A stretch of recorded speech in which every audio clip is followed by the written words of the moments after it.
When your nervous system is turned up to a certain point, that's like electricity happening in the body. So if it's very high, if your nervous system is very stimulated and that voltage is turned up due to the stimulus, then you will feel more of these internal vibrations.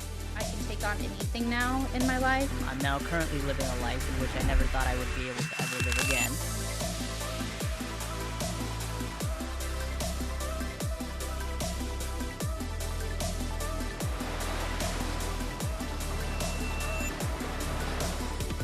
How's it going, guys? Miguel here from CFS Recovery. This channel is dedicated to helping people recover from chronic fatigue syndrome or any other hypersensitive nervous system disorder. In this video specifically, I'm going to be talking about the internal buzzing that you might be experiencing, the vibrations, the feeling like there's an earthquake happening sometimes, and just the kind of trembling that a lot of people with CFS experience. Now, if you're one of those people experiencing that, then you're in the right place, because I'm going to talk about what I found to be causing it, as well as what you can do about it to fix it once and for all. Now, I did not like this symptom at all. I didn't like any symptoms. I had over 50 of them at one point. But this was a symptom that was sticking around 24/7. It never really seemed to go away. It felt like I was plugged into an electrical socket 24/7. And it's hard to describe this to a normal person who has never experienced this before, but if you're watching this video right now, then I know you know exactly what I'm talking about. You feel wired, you feel jittery. When you try to relax, you can't really relax because sure, you're not moving, but internally it feels like something is just being electrocuted. Almost that kind of feeling, right?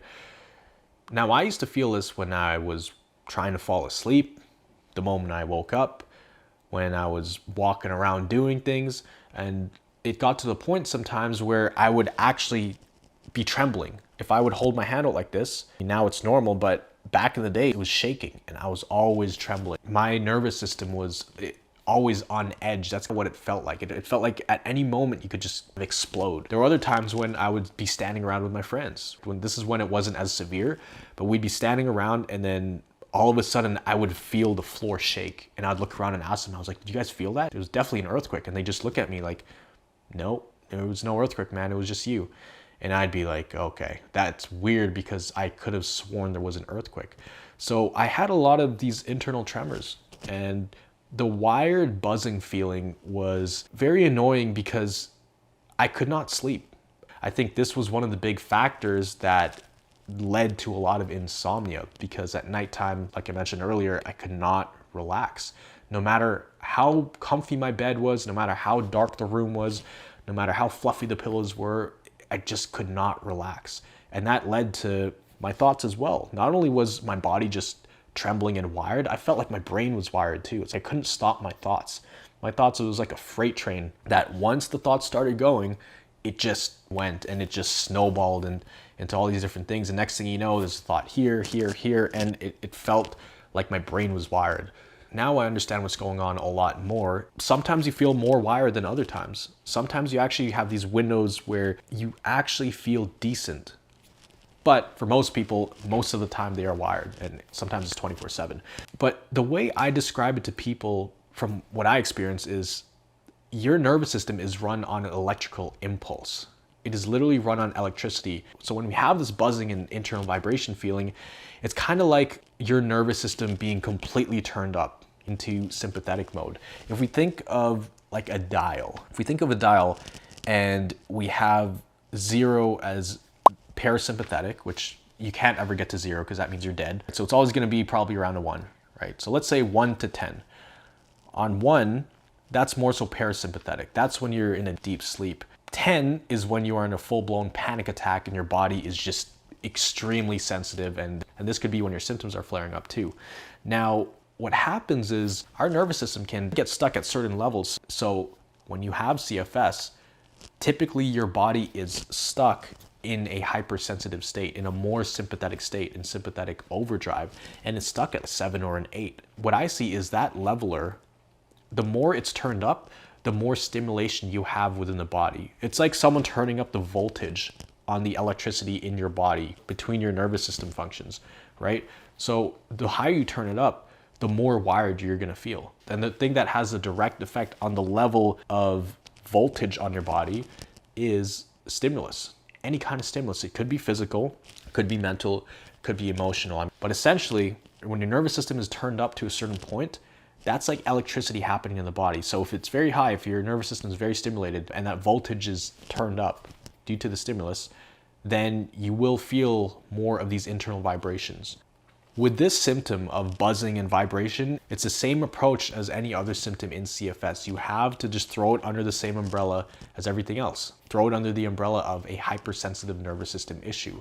We can do things that can help the body start to shift into a more sympathetic state, but to have lasting change, you need to learn to internally turn the knob down or the level down on the voltage of your nervous system. You could call it voltage, you could call it stimulus, but overall, you want to be able to turn that down internally in addition to other things you're doing. So I recommend people do things like cool showers, like acupressure mats, like sleeping with a mask on at night to block out any light. All these things are tools that can help, but they won't necessarily solve the problem long term if you don't learn how to do this internally. Now, once I started dealing with one of the main stimuli that kept my nervous system turned on, then I was able to start having less and less of this wired feeling, less and less of the vibrations, the buzzing, less of the feeling like I was plugged into an electrical socket 24/7. And the way I did that was lowering the main stimulus that was causing a lot of this, which was the emotional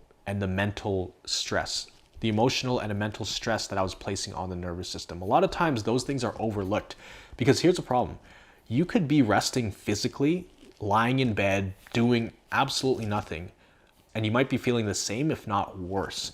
And that's what happened to me. When I was living with my grandparents for 8 months, I was not getting out of bed. The only time I got out of bed was one time a day, and that was to go to the washroom. And even doing that really hit me hard. My grandma had to help me get to the washroom. I had to hold on to her. Keep in mind, at the time, I was 22 years old and she was 72. She was 50 years older than me. I should have been the one helping her, but she was the one helping me. So there was definitely a lot of guilt with that, a lot of kind of shame. And then I was also putting a lot of stress on myself because, I had too much time to sit and feel sorry for myself throughout the day and just think, oh, should I do this? Should I do that? I'm scared to do this because it's going to trigger symptoms. I had no idea what was going on.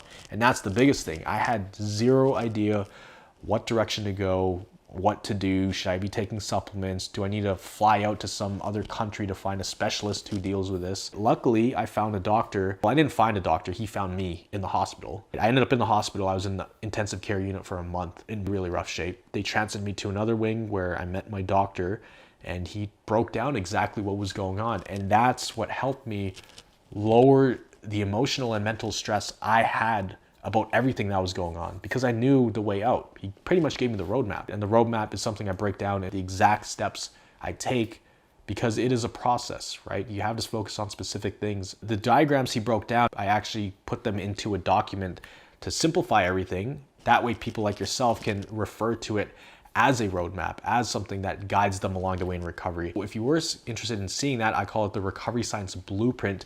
You can click the link down below, you could check it out and see if it's something you want to have on hand and save on your phone that you can refer to when you're feeling a loss. But once I started applying the principles and work on making my nervous system less hypersensitive, once I started focusing on that, then all of these other problems started to lift, right? They didn't lift overnight, but they started to lift. My progress was 10 times faster than it was in the previous 8 months. In fact, it was like 1,000,000% better because the previous 8 months, I was actually getting worse and worse. Now I was actually getting better very quickly, but it was still a journey ahead. It didn't happen overnight. But in terms of making those symptoms go away, you can't work on them immediately. You can do things like cool showers and acupressure mats that can help temporarily. But in order to make it go away for good, along with all of the other symptoms you might have, including the fatigue, anxiety, heart palpitations, POT symptoms, anything else you might be feeling, you do have to attack this as one problem. And that problem is the hypersensitive nervous system issue. If you fix that problem, you fix all the other sub problems under it, all the problems that we've thrown under the umbrella, like all the symptoms that I talked about earlier. So make sure you comment down below because we do subscriber highlights every single video. In fact, this video, the highlight is going to go to Karen Lambert. She commented, "Miguel, this is healing in a nutshell. My eyes were open while watching this. I've spent years trying to fix each symptom and not succeeding fixing any of them. Over the last month, I've been brain retraining, which was so needed. Concentrating on my nervous system instead of chasing my tail trying to fix my symptoms is so much easier. Thank you. And she said it right there. Instead of focusing on a handful of symptoms individually, she focused on one problem, which was the hypersensitive nervous system issue, and she's starting to see some great results. And it is much easier too. It's less complicated. You have one problem to solve versus 20 problems to solve. But in solving that one problem, you solve the 20 other problems. So make sure to leave a like, comment down below your biggest takeaway from this video, hit the subscribe button, and also hit the notification bell to make sure you don't miss any of the content that we put out on this channel. We post every single day just to help a thriver like you stay on track. Now always remember, you are a thriver and you are just one mind shift away from living a life with thriving health. I'll see you in the next video.